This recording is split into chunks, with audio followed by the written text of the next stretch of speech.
And we are live with the Onyx Path News. That's right, the Onyx Path News is back on YouTube because what do we like more than surprising people? Surprises are always nice. Well, actually, surprises aren't nice, are they? It's not nice to find out, to wake up next to a horse's head. That's not a good surprise. Unless you've really got a thing for horses' heads, in which case I guess that could be a lucky morning for you. Finding gravel in your breakfast, that's not a nice surprise. Let's see. Opening a book and all the pages fall out of the spine, that's not a good surprise. But most of the Onyx Path surprises are good surprises. And this is a nice surprise to do the Onyx Path News on a morning. That's right, I'm catching Gal Rukin in time for lunch. That is exactly why I am doing this now. I am streaming at a time where most of our audience are going to be asleep because most of our audience are in America. And I guess in most parts of America right now, it's either going to be very early in the morning or it's still going to be, well, nighttime effectively. So what are we appealing to right now? Well, with most people in the UK and Western Europe at work, I guess we're really looking at far Eastern Europe. So maybe we're looking at Slovakia, maybe some Greeks, perhaps some Russians, hopefully tuning in. I can see there's at least one Italian watching right now. Well, clearly there are Brits of leisure watching, maybe even someone in Japan as well. So, hello, Michelle Masala, one of our contributing authors to Mummy the Curse. So, once again, I'm wearing the hat. Anyone who subscribed to the Gentleman Gamer channel will know I did a live stream last night very late after we wrapped up our Red Moon role-playing Mummy the Curse actual play. They'll be uploading that episode soon.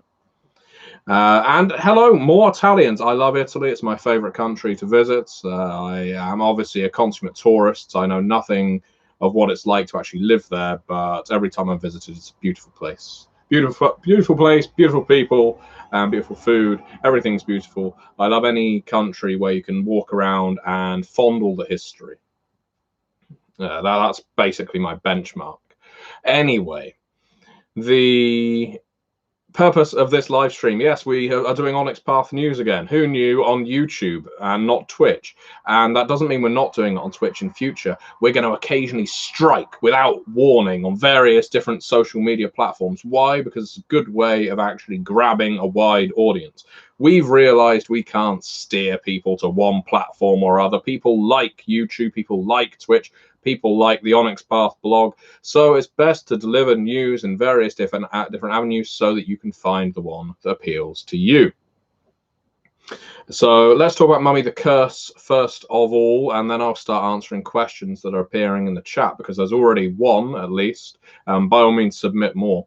Mummy the Curse second edition is on Kickstarter for about 6 hours now. There's only got 6 hours left for you to back. So please, if you haven't backed Mummy the Curse second edition already, please back it on Kickstarter. You only have 6 hours to go. Even if you can only cover for a PDF, that is absolutely fine. We gratefully appreciate it. And also, if you do it, I will make a dedication to you in this very video.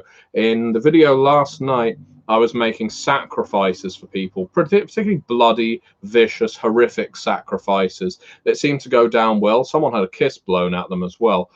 We sacrificed a unicorn, stabbed it to death with its own horn. We sacrificed a pair of eardrums. We also sacrificed someone's buttocks. The sacrifice was rejected.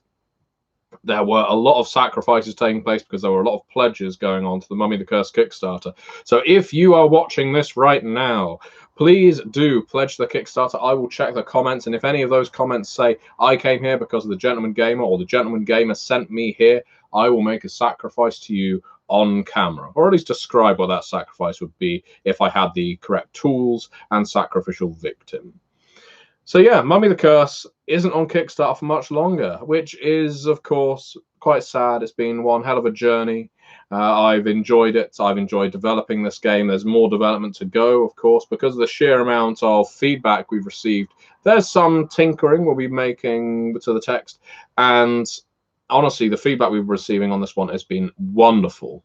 So much constructive feedback. Sometimes people don't like it. That's fine. You don't have to like everything. Some people love it, and that's also fine. That's brilliant. But sometimes people will notice little things that could be developed a little more and won't take massive word count to do. And in those cases, that's wonderful. We can take that feedback at this point before it goes into editing and make those adjustments to the text with a minimum of issues.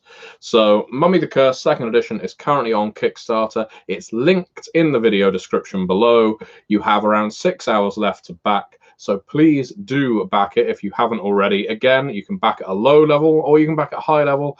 When I last checked, there were still a couple of very high tier pledges left. You can still become a consulting developer on an upcoming Mummy book. You can still become an art model for Mummy the Curse.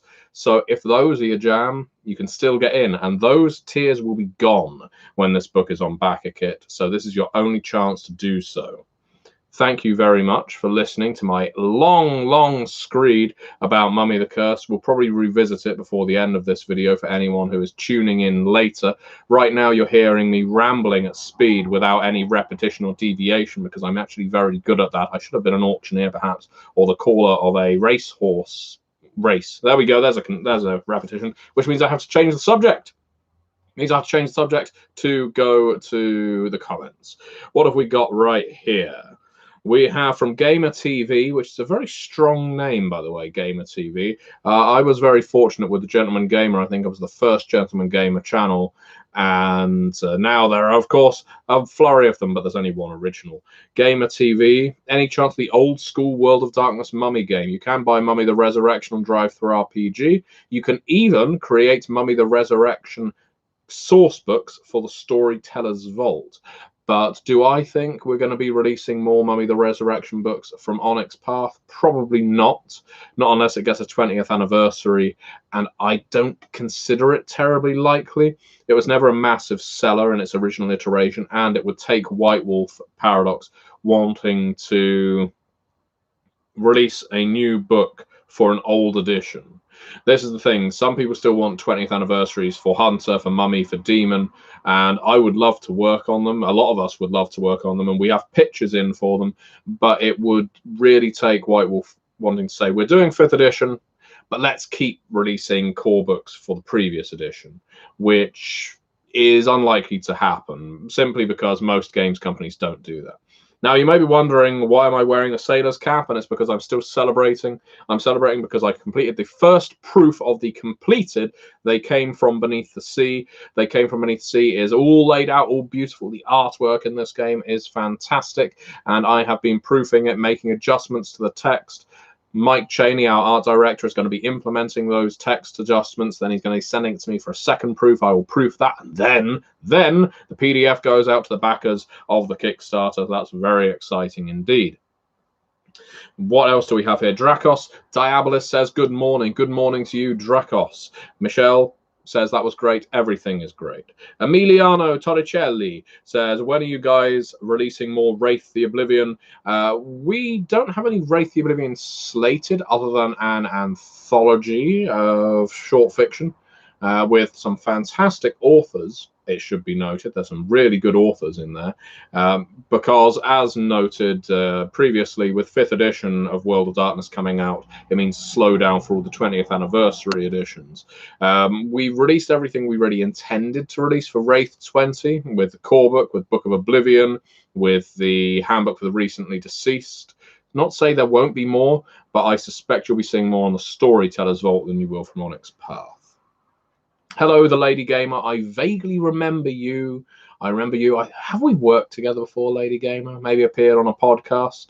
Speaking of podcasts, Red Moon Roleplaying, who have been hanging around in these comments like the noxious odor that they are a fantastic podcasting actual play show. They are brilliant in terms of editing, in terms of quality, and in terms of turning role-playing games into a really strong narrative, into practically audio dramas. Right now, they are doing it for 2 different games of ours. They are doing Mummy the Curse 2nd edition, which, as I say, we wrapped up recording of that last night, and we are soon to be wrapping up the Sacrifice for Vampire the Masquerade 5th edition, run by Clara Herbal, who is the author of that chronicle in Chicago by Night, and I'm one of the players. We also have Craig and Yalmar of Red Moon Role Playing participating. It's been great fun. We will soon determine whether the La Sombra will be joining the Camarilla. My vote is no. Galrukin says, I'm running a V5 Chronicle in my home country of Israel. Will Cults of the Blood Gods contain any additional info regarding the so-called Holy Land? I think we do actually have some reference to at least one cult operating out of Jerusalem. You know how Jerusalem is. It appears quite a lot in the World of Darkness. I wrote the Jerusalem chapter for Beckett's Jihad Diary primarily because I have got a lot of love for Jerusalem by Night from Vampire the Dark Ages. It's not, it's arguably not the best written Dark Ages city or region source book, but it had a lot of characters that really appealed to me. So it was great fun to turn that into Beckett's Jihad Diary. Anyway, Cults of the Blood Gods has, I believe, some Holy Land content, and yeah, plenty of Golconda, a touch of Infernalism, but more will be revealed. Let's get on to new releases now. We have a very exciting new release, a couple of new releases, the Trinity Continuum and Trinity Continuum Aeon. These beautiful books are now available to buy from DriveThruRPG. The links for them are in the video description below. But wait, you prefer a traditionally printed version of the book. You don't like print on demand, or you don't like PDF. Well, that's all right, because you will be able to buy these books from your local gaming stores, from bookstores, and from Amazon. All you have to do is order it. This book is available traditionally printed. It is in stock. You can basically order it from your game store. You will have it in time for Christmas, I believe. And that means, yeah, it's not our first, but it is one of our first selection of traditionally printed role-playing games. And it's been a while, you know, since we've been releasing lots of books like this. We've got Pugma, we've got Changeling the Lost 2nd edition. There's Scion, of course, Scion Origins, Scion Hero, Trinity Continuum, and Trinity Continuum Aeon. Add to that roster. And I'll confess something here. I've always had a bit of an issue with Trinity as a creator, as a GM. And the reason being, I'm a big proponent of games should be sellable from what they're called and what the cover art is. Does that make sense? I like to judge a book by its cover. I want to know exactly what I'm getting into just by reading the title, just by looking at the cover art. And that may be a very shallow thing, but we live very fast-paced lives these days. And so Trinity Continuum never told me what the game was about. Aeon never told me what the game was about. And Aberrant kind of did. But for whatever reason, it just never gelled, and so I never probed too deeply. Now I have Trinity Continuum, the new version by Onyx Path, and Trinity Continuum Aeon. The cover art is wonderful, and the content is fantastic. The cover art was enough to turn my head, was enough to make me rethink this game. And I've not worked on it. I have no vested interest in it. It just is a really beautiful game. And I know that the creators of this edition, Danielle Lauzon, John Sneed, Ian Watson, of course, and the entire team have done such excellent work in creating this role-playing game. So do check it out. If pulp, if superheroes, if juggling, slightly superheroic powers making you larger than life, and also a really deep setting for Aeon and later Aberrant, it will really pull you in.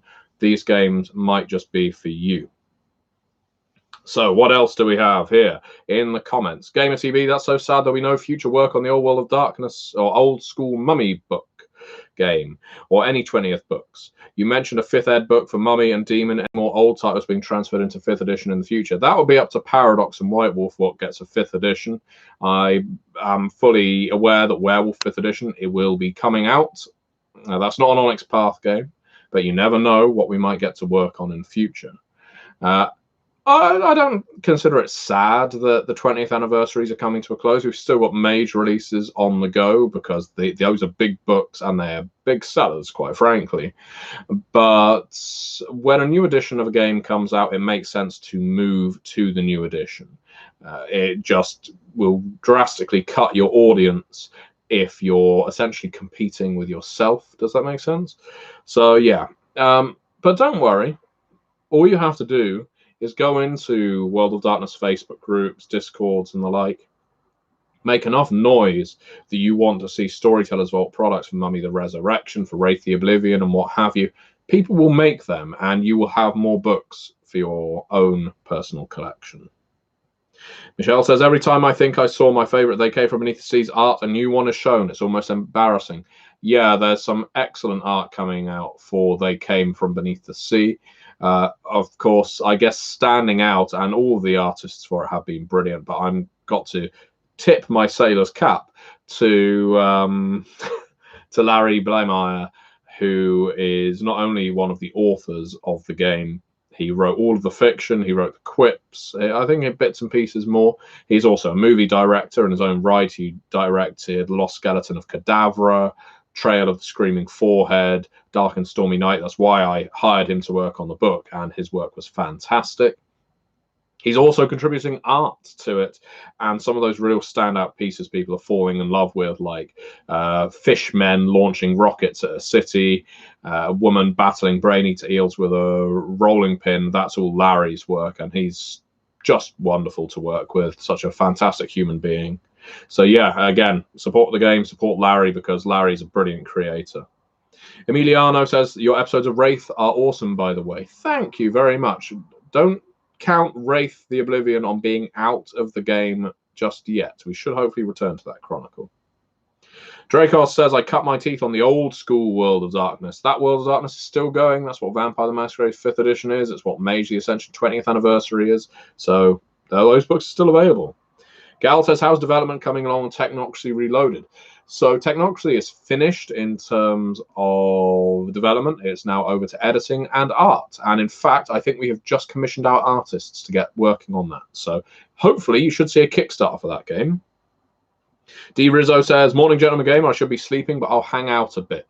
Good for you, D. Rizzo. I'm glad you are, because that means I can tell you Mummy the Curse 2nd edition is on Kickstarter for around 6 hours to go. And if you happen to have missed that Kickstarter, first, shame on you, but second, you've still got an opportunity to make an old man happy. That book is still on Kickstarter, not for long. The reason I tell you, and I'm not saying wait for backer kit, is because those top tier pledge levels are still available. Some of them, not many, 2 or 3, and those won't be there once it's on backer kit. So if you have the money and you're interested in being an art model or a consulting developer, and need I say more than part of what got me into this trade was becoming a consulting developer. That was almost the step up that I needed. A lot of people these days will use Storytellers Vault, Storypath Nexus, and that's perfectly fine. It's a brilliant way of doing it. Those weren't available to me at the time. I became a consulting developer on Book of the Worm. It was by doing that that I was able to learn how these games were written. And that was what allowed me to create my first sample, my first writing sample that got me hired in the first place for Mummy the Curse, 1st edition. So Sothis Ascends. Travis Legg is in the house. Travis is one of the co-developers of Technocracy Reloaded, and he has just mentioned the game itself, the book itself. I think everyone's going to have a lot of fun with Technocracy. I have looked through it myself. It's a really nice book. It's just got some fantastic playable content. And you know me, I love books that are absolutely full of utility. And, well, what are the Technocracy but utilitarian? Mad Dodge Production says hi. Hi, Mad Dodge. Galrukin says I did. Gamer TV, will you be working on the next Demon the Descent 2nd edition? Ooh, if there's a 2nd edition of Demon the Descent, I would love to work on it. Thank you very much. We'll have to see who's developing it and whether they want to hire me. So let's have a look over on the Mummy the Curse 2nd edition Kickstarter now, see whether anyone has backed since this stream started. Because if they have, and they left a comment that says the gentleman gamer sent me here, I will have to make some kind of ritual sacrifice to you. So we will see. If not, I'm going to be very disappointed in all of you and myself. Yeah, none of you did it. None of you did it. Shame, shame, shame on you. All I can take that to mean is you've already backed the game and you don't really want to clog up the comments section. So thank you. Thank you very much. That's really good of you. Thank you so much for backing the game, showing your faith in this game I've been developing. All of you. Michelle's leaving for work. Have a good time at work. D. Rizzo, you've done vampires, werewolves, mummies, wraiths, hunters, mages, demons, Frankensteins. How about ding angels? They are sent down and take over dying mortal bodies. Well, that's arguably sin eaters. So we're good. Jared says, can we throw some shine on Requiem? I feel it's been in the shadow of Masquerade these days. Spilled Blood for Vampire the Requiem 2nd edition is coming out soon. Art has started being posted to the Monday Meeting blog, so do check that out. You will occasionally see art for Spilled Blood, and that will contain all manner of interesting things regarding bloodlines and other such fun aberrations of the blood in Vampire the Requiem. Mad Dodge says, I've been working on a submission for Onyx Path. Any advice other than following the instructions? Well, the first point is follow the instructions. If you submit over 1,000 words, if you do not send an NDA, if it is not a combination of system and setting, we probably won't consider it as strongly as we would a submission that actually followed our instructions. I know that sounds simple, or maybe even it sounds dictatorial, but we do have to abide by certain rules. And frankly, those are the rules. Beyond that, my advice to you, and I always go, it depends on which book you're submitting for, but I always take Vampire the Requiem as a good example of this. Requiem is a good example where you can spend about 500 words writing about how a discipline came into being. You can come up with some lovely setting, some lovely fiction about some fantastic characters, and then for the next 500 words you could detail the first 3 dots of that discipline just to lay out how they work, the system, obviously display that you know the Chronicles of Darkness system, the storytelling system as it's called, and that then it basically shows us that you know how to write flavorful text, but you also know how to turn it into something playable. So disciplines, to my mind, or bloodlines always work well, but cater that to the game line you are interested in. Jason Italiano, I don't know how many Italians I'm getting on here, but I seem to be getting a few. Do we have 3 Messenebu yet? I'm surprised there were consulting developer backeteers left when I checked this morning. When I checked this morning, there was still 1 Messenebu left. So again, if you want to be a consulting developer on an upcoming Mummy project, that is your avenue. And I can't recommend that experience highly enough. It really did well for me. Simon Madsen says, hey, hey. I say, hey, hey, Simon. Gal Rukin, will They Came From Beneath the Sea allow storytellers to create custom antagonists for a chronicle, asking because of a joke inside our group? Absolutely, yes. And indeed, you may even see They Came From Beneath the Sea going up on the Story Path Nexus in time, which will allow you to create antagonists and sell them. So how about that? Emiliano, would you run Demon the Fallen in the future? If we ever have any Demon the Fallen releases, I can see that as happening. It's a good game. I enjoy it. It's very unlike any of the other World of Darkness games. But most of the time, because my time is spent creating games, and then often when I run them, it is to promote games or to test mechanics. It means that if I'm broadcasting something, it's pretty rare that I do it just purely for leisure, which is a bit sad, but does mean that if I end up doing Demon the Fallen, it'll probably be because I'm working on Demon the Fallen. But that would be nice, wouldn't it? I'd love to do some Demon the Fallen work. So, With our news nearly approaching 30 minutes, I'm going to mention again. I mentioned Storypath Nexus. I mentioned the Storyteller's Vault. You should also look up the Slarecian Vault and Canis Minor or Canis Minor. They are linked in the video description below. This is where you can buy community content for your games, and they really expand games like Scion, Pugmire, Scarred Land setting for Dungeons and Dragons, or just D&D in general. The community content program is doing so well by its creators and in turn because everyone gets a profit from what gets sold. It's quite simple, really, and it's constant revenue if people keep buying. So yeah, it's a wonderful way for people to hone their craft as writers and as developers. And it's also a brilliant way to make a little bit of money. So do check out the community content programs. If you're a Scion player and you're really looking forward to more Scion content, but you're impatient, you can go on community content program, Storypath Nexus, download some more Scion Pantheons and powers. Let's see. Simon Madsen says, it's been a while since you've done an Onyx Path news update. That's not true. Travis Legg and I have been doing Onyx Path news updates on the Twitch channel, but today I just decided to randomly attack the YouTube channel with one of them. And I will keep being random like that because I am a servant of chaos. Jason Italiano says, do I miss playing any particular game? No, I don't think so. That's a good question. I'm very fortunate in that I have a lot of gaming groups around where I live, and that allows me to play lots of games. So when I have leisure time, I will often play games because role-playing is probably my core hobby, role-playing and board gaming. And my regular gaming group that meets up every week, we are currently going through Horror on the Orient Express for Call of Cthulhu still, and that's great fun, but we always feel free to change it up occasionally just for a dose of something different. So no, I don't really miss any games. Sometimes it feels like it would be nice to just go back to vintage. This probably won't feel like vintage to all of you. 3.5 or Pathfinder edition D&D, because I just really get on with that very well. And sometimes pure fantasy is what I require.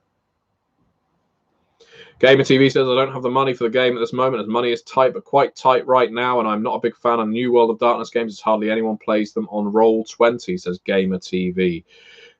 So Gamer TV, you can, let's see.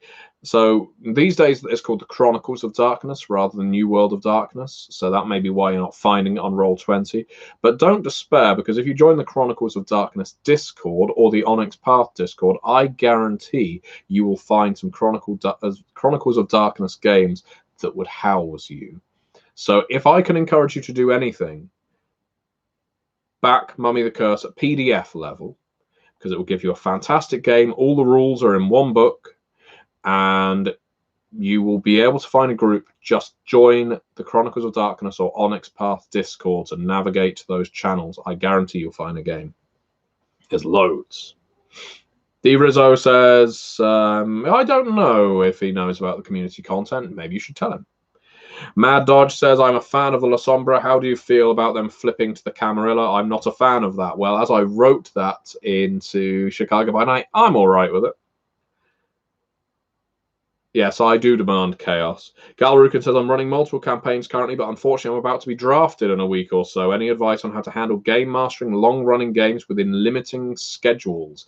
Make them intimate, make them personal, make them about the characters, make them less about existential threat and more about character relationships. On limited schedules, that means games become more pertinent, more memorable. I mean, you could run long-form games like that anyway, but I find that it really helps to make role-playing a little more special if it's about a character and their immediate surroundings, like their family, their friends. This is why mechanics like touchstones in Requiem and Masquerade 5th Edition are such good player tools, because they can be put at risk, they can declare their undying love for you, they can need to move away and suddenly you need to move with them, that kind of thing. Gamer TV is getting They Came From Beneath the Sea. Yes, They Came From Beneath the Sea is on backer kit if you haven't backed it already, and it won't be on there for much longer because, as I said, second proofing will be soon. Mad Dodge says, why did I go that way on the La Sombra? As a result of a discussion with the V5 design team. Quite frankly, we wanted to reflect a setting change that would occur if the Sabbat devolved to their most bestial state. There's plenty of La Sombra that haven't affected the camera. I would say at most it's 50% of the La Sombra that tried, and some even became anarchs. But there's a lot of La Sombra as reflected in the previous editions that just aren't bestial madmen, and they don't really seem to be the crusading type as much as the blood-driven, diablerie-obsessed Zimishi and a lot of anti-tribute. So when the Gehenna Crusade occurs or starts, and the La Sombra realize that they are in fact feeding the Methuselahs and antediluvians that they're trying to destroy, the ecclesiastical hierarchy of the La Sombra, the Amici Noctis, the Friends of the Night, decide, okay, this is a lost cause, and the La Sombras are always winners. We will always survive. So right now, the best place to go to survive is the Camarilla. It is pure pragmatism, because the La Sombra are, if nothing else, a pragmatic clan. But they're also not united. So don't take it to mean every La Sombra has joined the Camarilla. That's impossible. It's as impossible as saying every Gangrel left the Camarilla. They don't all have each other's telephone numbers. And even if they did, that would be a problem for the La Sombra. But Simon Madsen says, are there any plans regarding the Nictuku for V5? They're always a great horror element when playing as or with Nosferatu players. I intend for there to be a Nictuku cult in a source book for Cults of the Blood Gods, if we get one. So there you go. Jason says, they came from beneath the sea. It's hilarious and glorious. Matt should be proud. Well, it's Matthew, but I am proud. Thank you. Film McCormick says, how would you handle a player in your group who either just can't or won't roleplay? I would ask them why. What is their issue? How can I help them be better at roleplaying and participating? I probably wouldn't dumb down the game, but I would certainly try and give more focus to the other players if they just didn't want to participate. I don't know the diplomatic situation, why this person would be present and the others would be happy with it. But if it came to the point that this person was just refusing to roleplay and wouldn't assist in contributing, then it would probably be time to part ways with the group. What's the next Scion product to come out, says Jerry Campbell? That's a good question. I believe it's the Scion Companion, but you should look on the Monday meeting blog on theonyxpath.com because we will be able to tell you there. It will be on the schedule. What other products are you currently working on, says Jason Italiano? Probably the biggest one is Cults of the Blood Gods, which of course will be on Kickstarter next. That will be our next Kickstarter for V5. Can we expect to see a Beckett lore sheet for V5 anytime in the future, says Gal Rukin? I deliberately didn't put a Beckett lore sheet in V5 because I wrote the lore sheets.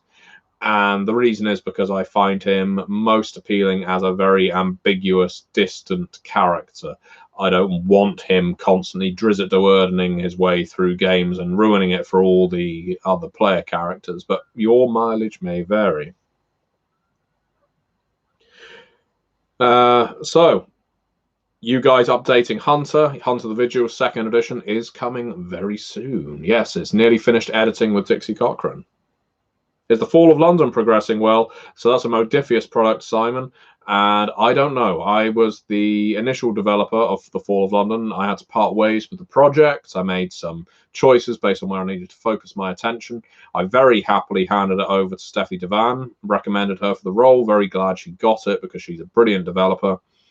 And I don't know what the book looks like at this point. From the point I stopped working on it, I stopped reviewing the material. So I only really initialized it and got people writing. Anything beyond that is a complete mystery to me, which is quite exciting because it means when I get to read it and run it, it will be a new experience. So with that said, I'm going to give this 1 or 2 more minutes again, just to reiterate, if you haven't backed the Mummy the Curse 2nd edition Kickstarter, please do so. There aren't many hours left for you to do so. Good Lord, get on it now, because soon those pledge levels will not be available, especially the upper tier ones. You will be able to back it on BackerKit later, but things like becoming a consulting developer or an art model just won't exist anymore. So if you're looking to get, I guess, your foot in the door, to get an inside look at the industry, how these games are made, that consulting developer tier is perfect for you. I admit, you know, it may be out of some people's price range, but if it isn't, consider it. It's genuinely a good use of money, I found, speaking personally. So I am going to head on off now. I'm just going to have one last look at the Mummy the Curse Kickstarter to see, let's see, how far are we from our next stretch goal. So we currently have $62,490 as of time of streaming. And our next stretch goal is at $65,000. Will we hit it before the Kickstarter concludes? That's the big question. We will have to see. I certainly hope so. So thank you very, very much, everyone, for watching. And again, check out Mummy while you still can. This will not be the last Onyx Path news of the year, but if you don't tune in live to the next ones, Merry Christmas to you. If you celebrate it, Happy New Year if you celebrate that, and all the rest. I know it's early in December, but I'm hedging my bets, you know. It's the best thing to do.